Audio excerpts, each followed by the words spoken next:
All right, we can begin. First of all, thank you for everyone for coming out today, and welcome to our Q&A and info session with Congresswoman Linda Sanchez. Congresswoman Sanchez, thank you so much for joining us. Before we begin, I would love it if you could give a brief introduction about yourself and the district that you represent. Sure. So for those of you that don't know me, I'm Congresswoman Linda Sanchez. I represent the 38th District of California. It is sort of the eastern part of LA County along the Orange County border. I represent about 13 different cities.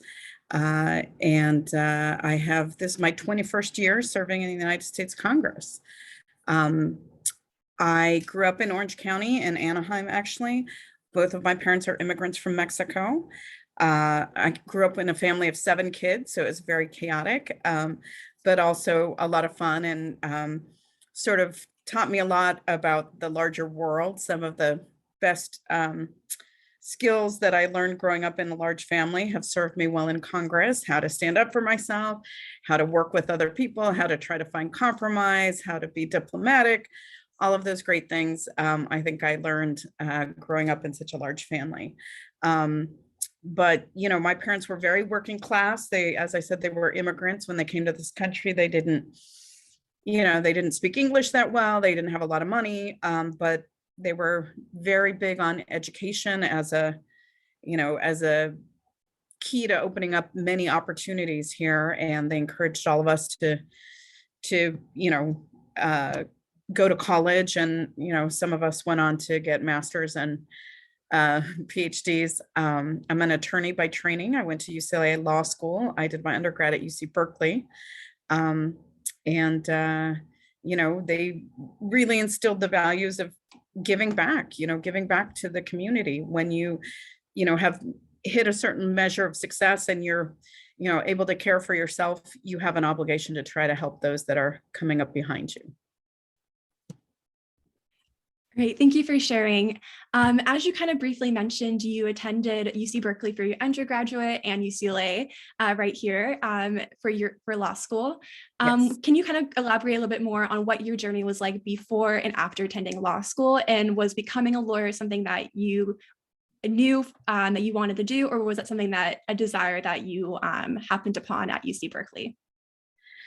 So that's a really great question. I didn't grow up thinking that I wanted to be an attorney. My family didn't know any attorneys growing up. I remember that I used to argue with my mom from time to time because the boys in the family got treated much more favorably than the girls. They had a lot more freedom, a lot fewer chores.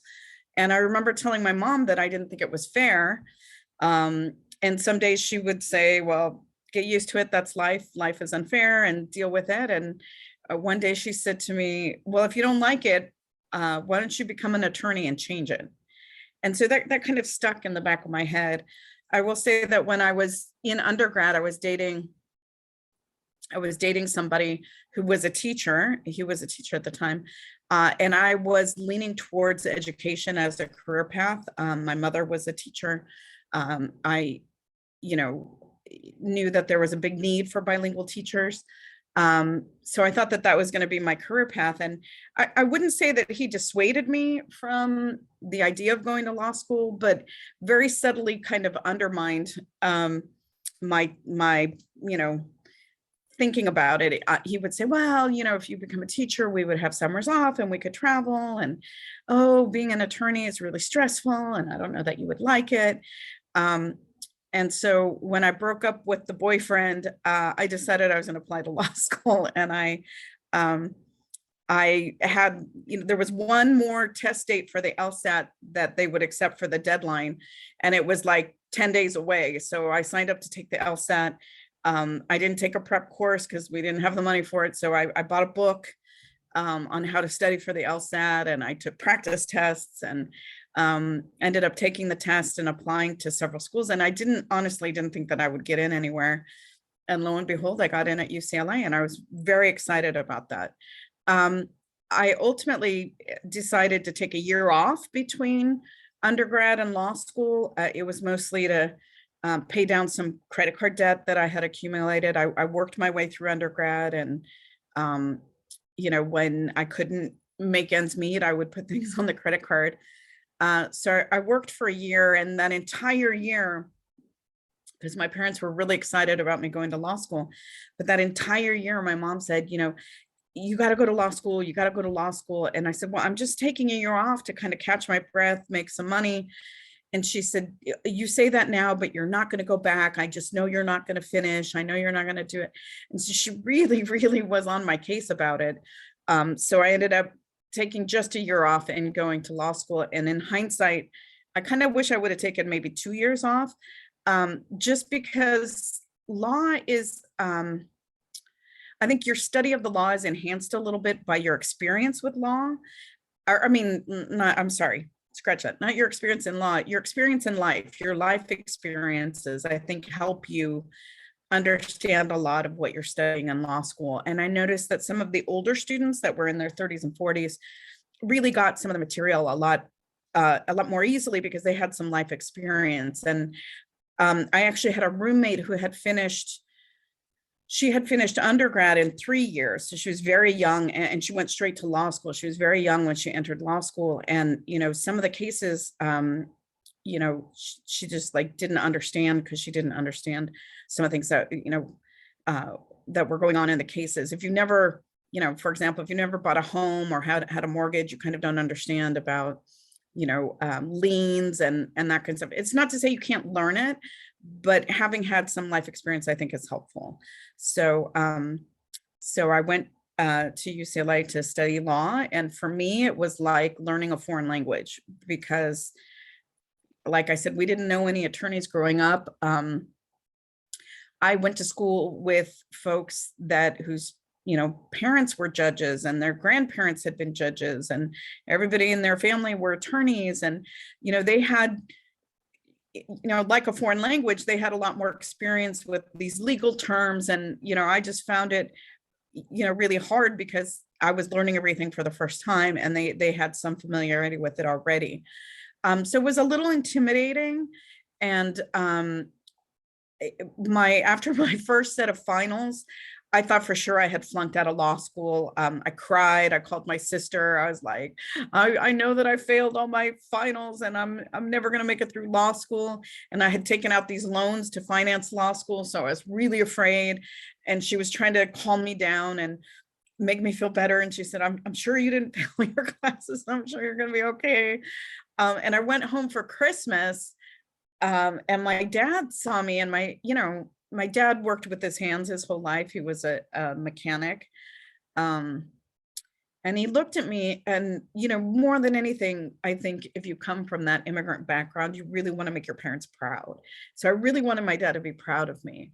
And he looked at me and he said, you look tired and frazzled and miserable. He said, do you like law school? And I was honest with him. I said, well, Dad, to be honest, I like what I'm learning, but I don't like the environment and sort of the pressure and the stress under which I have to learn it. And he said something to me that was really, really sort of changed my mindset. He said, well, if you don't love it, you don't have to stay. And that took a lot of pressure off of me, because I thought, oh, if I start this, I have to finish it. If I don't, I'm a quitter. My parents aren't going to be proud of me. But it sort of took that pressure off of me. And sure enough, I got my grades back. I did not flunk all of my exams. I actually did quite well in contracts. I had one of the highest scores in the class. But I think that was my only A that I ever got in law school. I was mostly a B student with, some C's. And at my law school graduation, our class speaker said, some of us were in the top 10% of our class, and some of us put the C in UCLA. And I raised my hand, because that was me. And I was never so happy to get C's in my life, because it meant I was passing, and once you sit for the bar and you become an attorney, it doesn't matter who had the highest scores in your classes. When you're practicing law, you're pretty much equal to everybody else, and you can sort of hit your stride and find the type of law that you enjoy and that fulfills you. And you don't stress out about, whether you were in the top 10% or made A's or B's or C's in law school.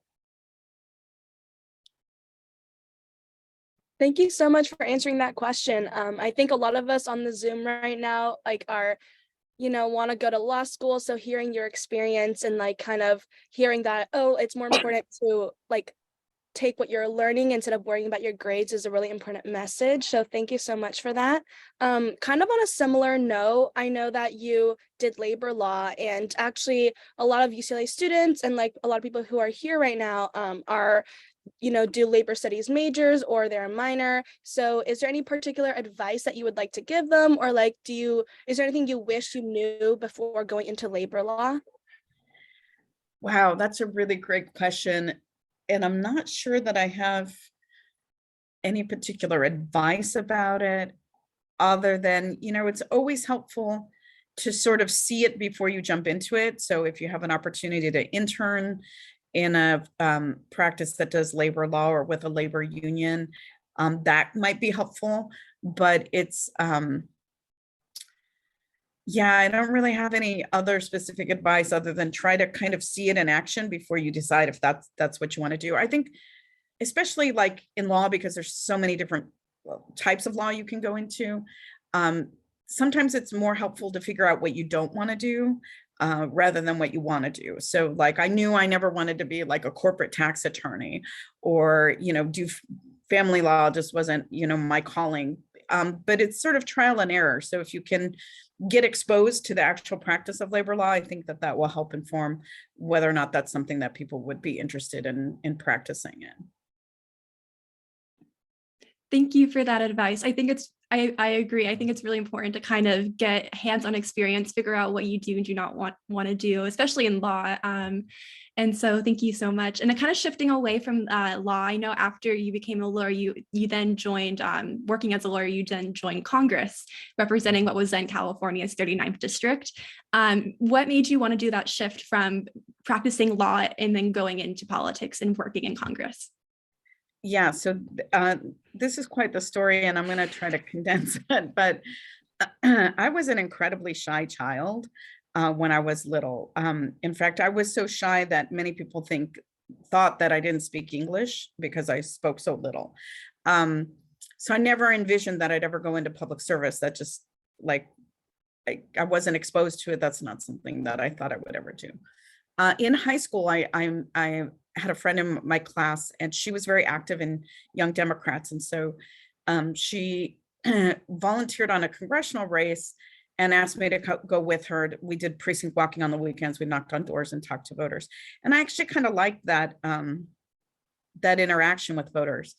So from there, I kind of got more political. And, when I was in undergrad, I did, volunteered on some campaigns to do phone banking, whatnot. When I was in my last year of law school, my older sister, Loretta, decided she was going to run for the city council in Anaheim, which is where we grew up. And I worked on that campaign. She was not successful ultimately in winning a seat on the city council, but then she decided to run for Congress. And so I volunteered very heavily on her campaign. I was, I ran her field campaign. And I just really got bit by the political bug. But, by the time I graduated from law school and was working, I ended up working in for one of the labor unions, the IBEW. And then I ran to be the head of the Central Labor Council for Orange County, which is the AFL-CIO umbrella for all the labor unions in the county.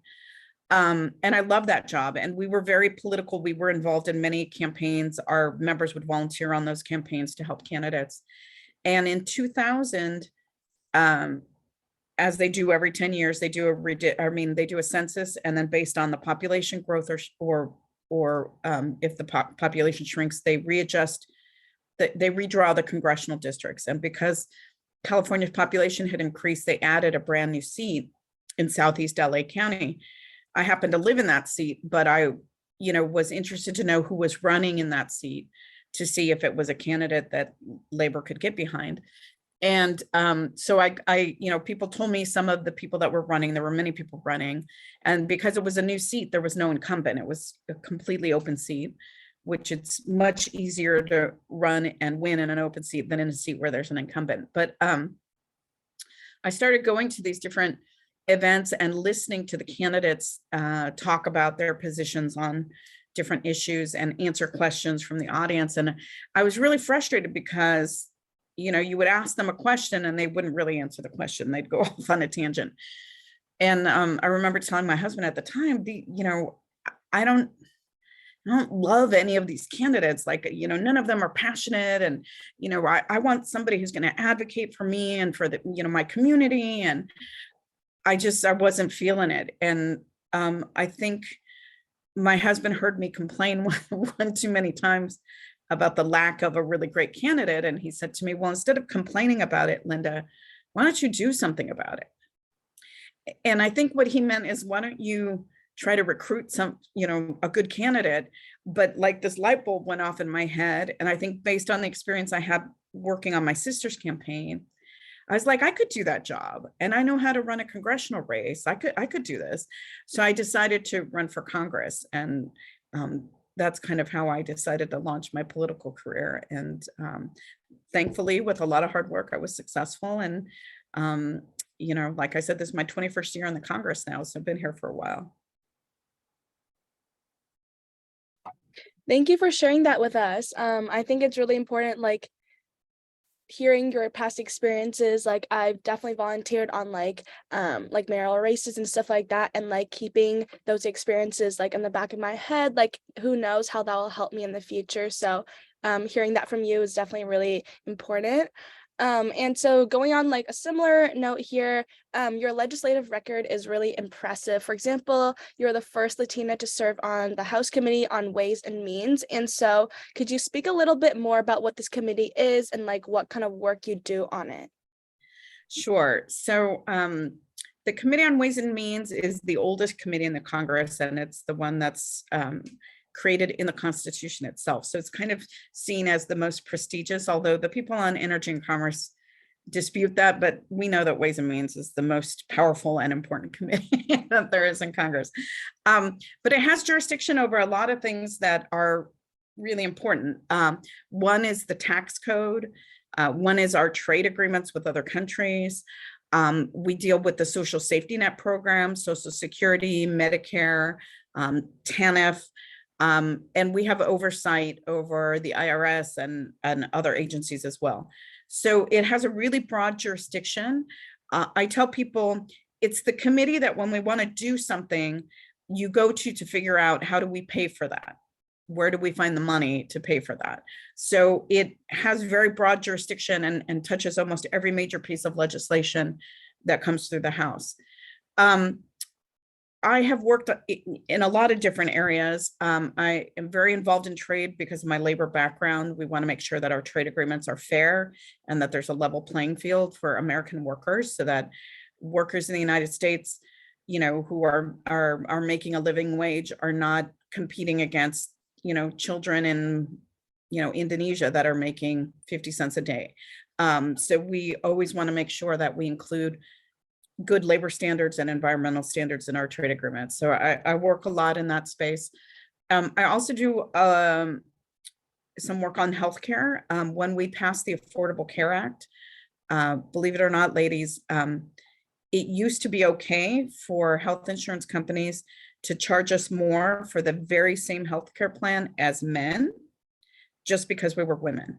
And so I had a bill that got folded into the Affordable Care Act that said that insurance companies can no longer charge women more for the same health plan as men just because of our gender, which I thought was horribly discriminatory. And so now millions of American women don't pay more for their health care because of that provision that got included in the bill.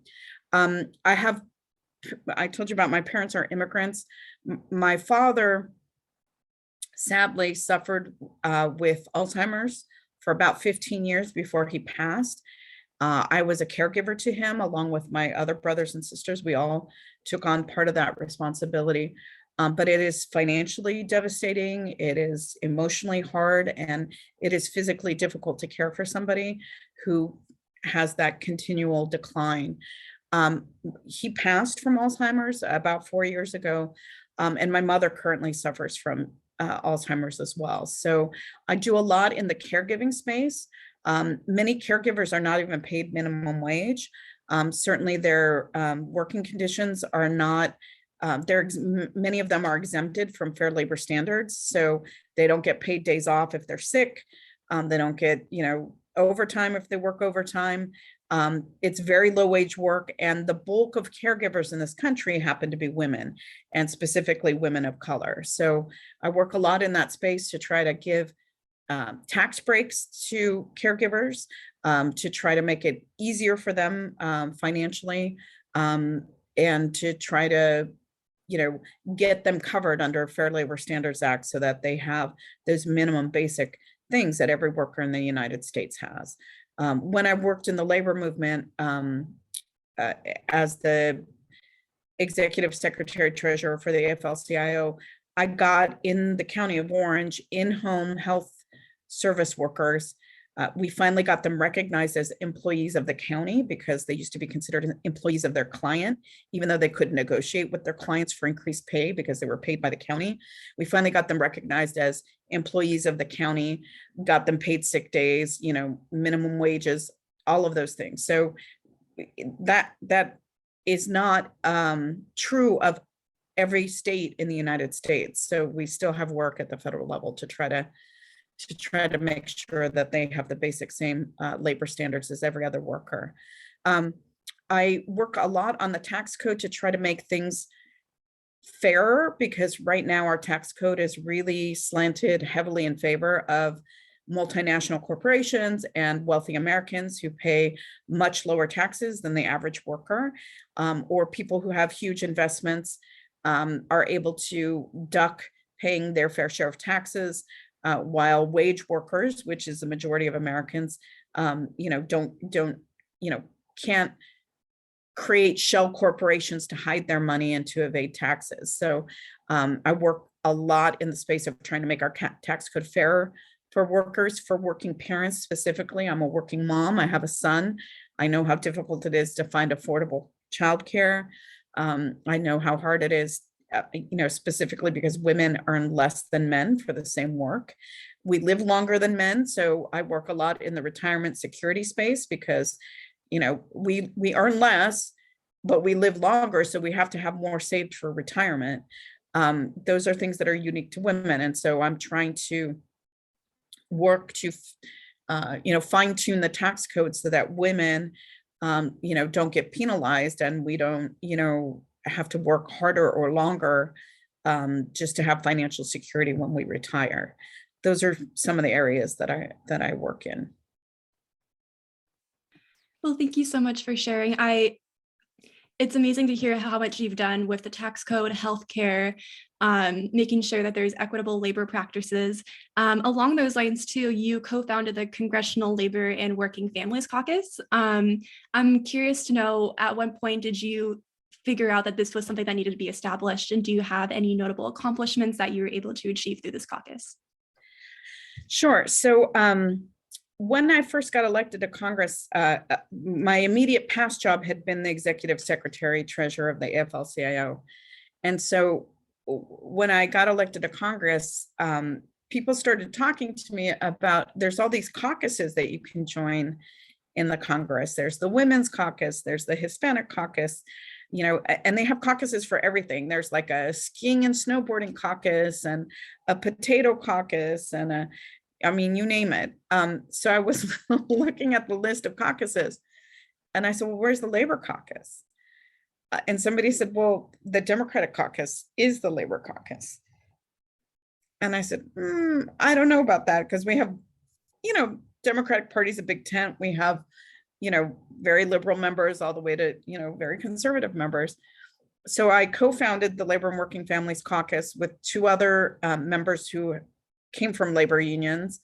And the goal of the caucus was just to educate our colleagues about labor issues, to look at every piece of legislation that we were going to be voting on through the lens of how does this impact workers or working families? Like, is this going to be good for workers and working families, or, is this going to have bad results for them. So the goal is really just to educate and to try to help members develop better policy towards workers and working families. And I think we've done that with a lot of great pieces of legislation. I'm just going to mention the Inflation Reduction Act and the Infrastructure Bill, which includes funding for apprenticeship programs and local hire, so that folks in the local area are going to get those jobs, and they're going to be good paying union jobs. Made in America components, so that if you are building something and the taxpayers are footing the bill for it, you try to source the parts from here in the United States, which supports our manufacturing base here. Some of the incentives that we provided, like in the CHIPS Act and Competes Act, actually provides tax incentives for companies to manufacture, computer chips here in the United States, to build facilities here, to create jobs, all of those things. Those are things that the Labor Caucus has been, pushing for years. And, we finally had opportunities to get them into big, important pieces of legislation. So we feel really great about accomplishing that and making sure that we're creating good paying jobs here in the United States. Thank you. That's definitely super important. So thank you for sharing like all the acts and bills that you've worked on. And on a very similar note, a different act that you worked on, you were a strong advocate for the Protecting the Rights to Organize Act. And so I was wondering if you can talk a little bit more about this legislation and like its importance for unions and workers. Yeah, definitely. Well, one thing that I knew from my days in the labor movement is that organizing workers is a very labor intensive thing to do, because you have to educate them and you have to tell them about a union. And typically most employers hire these very high priced consultants who come in and they start this anti-union messaging campaign. And they use pressure tactics and things that, make people suspect that the union isn't a good thing. And they really interfere because they have a captive audience, right? When you're at work and you're told there's a mandatory meeting and you have to go to the meeting as part of your work, and they're giving you all this anti-union messaging, they have a big advantage over the union organizers, because the union organizers, can't force you to come in to listen about what the benefits of a union are. They can try to catch you as you're leaving work or before you're going into work or on your break, but they can't, they can't force you to sit in a meeting. So employers have a huge advantage. So the PRO Act is really intended to try to make that organizing drive a little bit fairer. So there's a two-step process for deciding if you want a union in your workplace. One is that workers have to sign a card saying that they're interested in the union, and you have to meet a certain threshold. And if you can get that threshold met, then you can call for a union election in which workers then get to vote on whether they want a union to represent them or not. So what the PRO Act does is it basically says if you can get a majority of the members to sign cards saying they want to be represented by a union, then you can have the union automatically. You don't have to do the second step. And at each step of the way, as I said, employers can, really message in a very coercive way anti-union messages. So even if like a majority of workers signed cards saying they wanted to be represented by the union, by the time they hold the election, because employers delay it, et cetera, many of them have gotten a lot of the anti-union messaging. So this is an attempt to try to make it a little bit more of a level playing field for workers who are interested in a union and, don't want to go through that lengthy two-step process. Thank you for elaborating on the PRO Act, and I think it's so important to kind of level that playing field, as you said, and kind of make it a little easier to facilitate unions. kind of shifting the gear a little bit to a different topic. You've been a proponent for comprehensive immigration reform, and you've supported legislation such as the DREAM and Promise Act.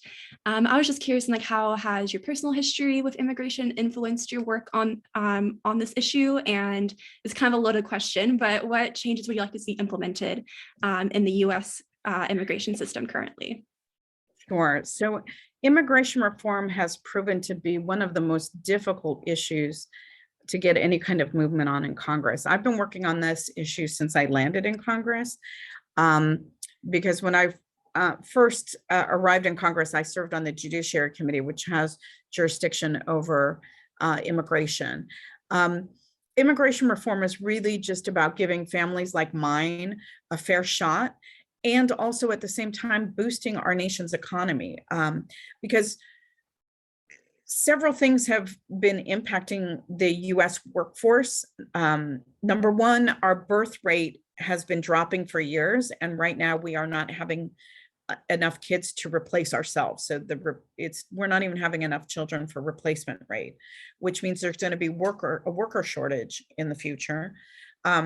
Many businesses were already struggling to get workers before the pandemic. And then when the pandemic hit, we had two things that happened. Number one, we had over 1 million people died of COVID in this country. So many of them were in the workforce, so they're no longer there. And then secondly, many baby boomers who were getting near retirement age anyway, once the pandemic hit, decided to just retire, and they're not going to be re-entering the workforce. So we're going to need to get workers from somewhere, or our economy will shrink. And it makes the most sense to pass comprehensive immigration reform and create more legal pathways for immigrants to come to this country. Immigrants by far and away are very hardworking. They're very entrepreneurial. And as I said, we're going to need them because we're going to experience labor shortages. We get a lot of messaging about immigrants. All of it is negative. But if you ask any economist in this country whether immigration helps our economy, they will absolutely tell you that it grows our economy. If we could just legalize dreamers who have always had this quasi status, just legalizing, if we didn't legalize anybody else except for just dreamers, it would add over $3 trillion to our economy over a 10-year window. So that's economic activity that's generated that helps everybody, not just immigrants. So, when I think when a lot of people hear about immigration reform, they think, oh yeah, well, it's great for the immigrants, but they take from this country and they don't give anything back. That's not true. They contribute a lot to this country in terms of their labor and their taxes. And in fact, it was mostly immigrant workers that got us through the pandemic. They were the ones that were working in, agriculture, in trucking and hauling, stuff to market, in delivery, in many work in healthcare. There are a lot of industries in retail that would not exist or would have gone under without immigrants showing up for work every day. And we can be a country that that welcomes immigrants and also has secure borders. So for years, everybody's saying, oh, we need to secure the border. We need to secure the border. We spend more money at the southern border on enforcement than we do the top 5 federal law enforcement agencies combined. So that's FBI and Fish and Game and alcohol, tobacco, and firearms. All that we have done in all the years I've been in Congress is just throw more money at the border. That's not a solution. If we created legal pathways for folks to come, they wouldn't just show up at the border. And we are a party to international asylum treaties. So if people are fleeing persecution and violence and threats of murder, they're allowed to come to this country and to claim asylum. And we need an orderly process by which they can have their day in court to prove it or not. So there are many things that we could do. And I introduced the US Citizenship Act. It would try to get at the root causes of immigration. It would try to help people apply for asylum in their home countries, or like if they're traveling through another country to get to the US, in that country, so that they don't have to make that dangerous journey, and in order to like find out if they can stay or not. They can do that ahead of time, which cuts down on, a lot of the risk that they take. But it's very hard to message immigration in a positive way when you have one side that is talking about, all the immigrants at the southern border are, drug dealers, rapists, gang members. The actual crime rate for native-born Americans is much higher than it is for immigrants that come to this country. And the vast majority of immigrants that come here, come here seeking a better life, either because they're fleeing, threats of violence or threats of death, or because they want better economic opportunities for their families. And again, we need workers. We're going to need workers, and they contribute to our economy. It's a win-win situation if we could ever get over just that culture war of these people are different than us, and so therefore we fear them. Thank you so much for sharing like specific ways of how, you're working towards making immigration more accessible. I think it's been like an issue in the US and like around the world for a long time. And like, it was very interesting hearing like specific things that you are doing and that Congress is doing to help kind of minimize this issue.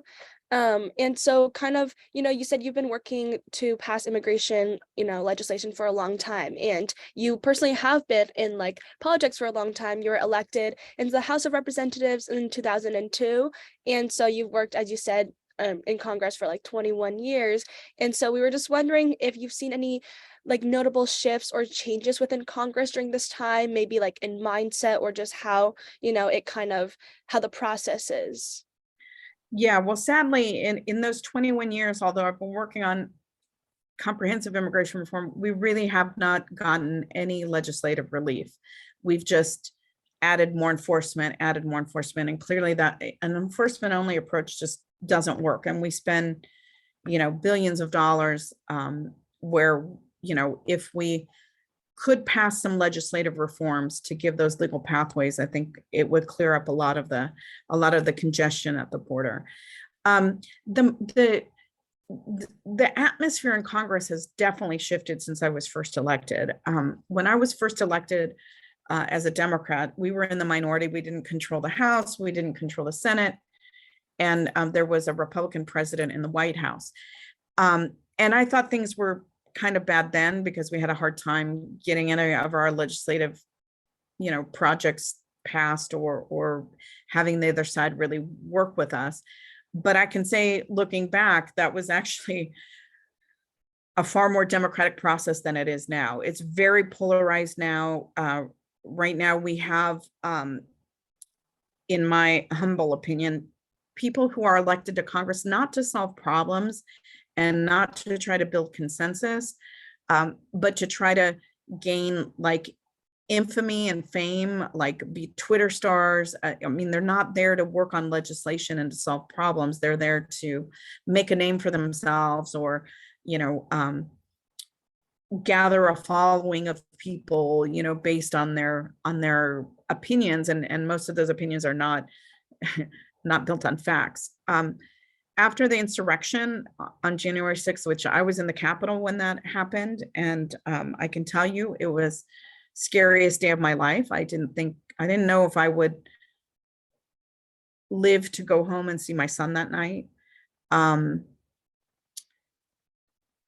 It's hard to trust your colleagues who were in that chamber with you and who were just as fearful of them breaching the chamber, but who now say, oh, it was just, like any other tourist day.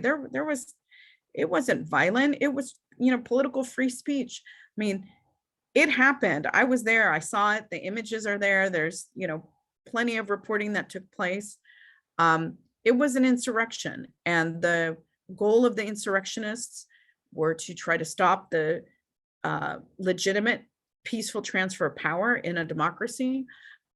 Their goal was to hurt people, and in some cases their goal was to kill people, to hang people. So it's hard to go into work knowing in the back of your mind that you are working with people who tacitly either support that or support a revisionist history that seeks to downplay the destruction and the violence of that day. It is very hard, and there have been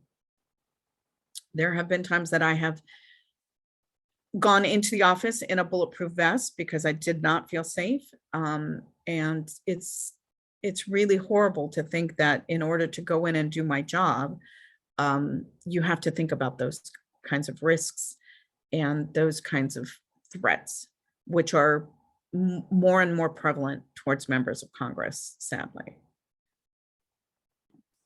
Well, thank you for sharing. It is sad to see how divisive politics has become in the last few years. And I'm very sorry you have to go through all of that. And I do know you have to go at 2:45. So I just have one more question for you that we like to ask at the end of every Q&A. And that is, do you have any final parting words of wisdom for any young woman who wants to pursue law or politics? I am all about women reaching their full potential and, dreaming big and going for it. I want to tell people that, if you have a dream, pursue it. Don't let other people set low expectations for you because they think that that's all that you can achieve. Because you can achieve anything that you really want to if you have the passion to do it.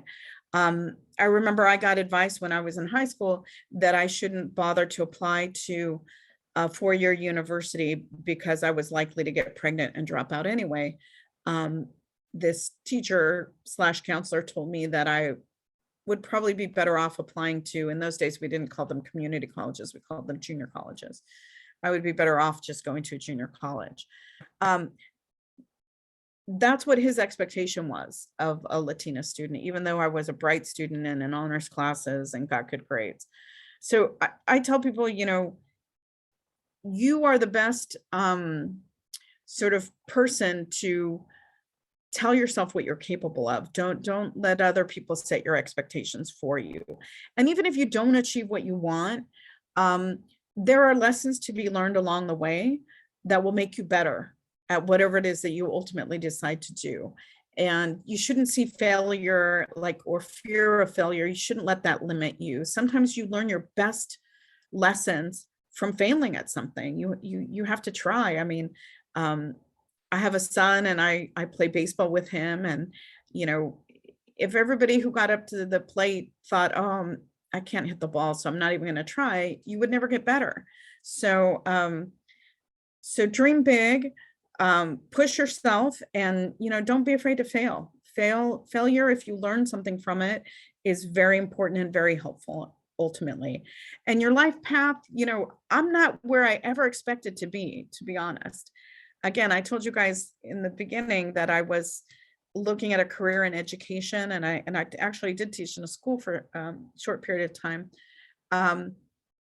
Don't let people influence, that boyfriend that I had that was, not telling me don't go to law school. He was just kind of subtly trying to dissuade me from it. Don't listen to those people. Listen to your inner voice about what you want to accomplish and what you can achieve. And 9 times out of 10, you'll get yourself there. Well, thank you so much, Congresswoman Sanchez, and taking time out of your day to kind of share your words of wisdom with us and your journey throughout politics and law. If anyone can do a little clap to thank Congresswoman, that would be wonderful. And again, just thank you so much for your time. Of course, go out there and change the world. We need more of you. We women are 50% of the population, just over, and we're only 30% of the elected representatives in Congress. And let me tell you, ladies, if you don't have a seat at the table, chances are you're on the menu. So we need you. Get out there, do it, just do it.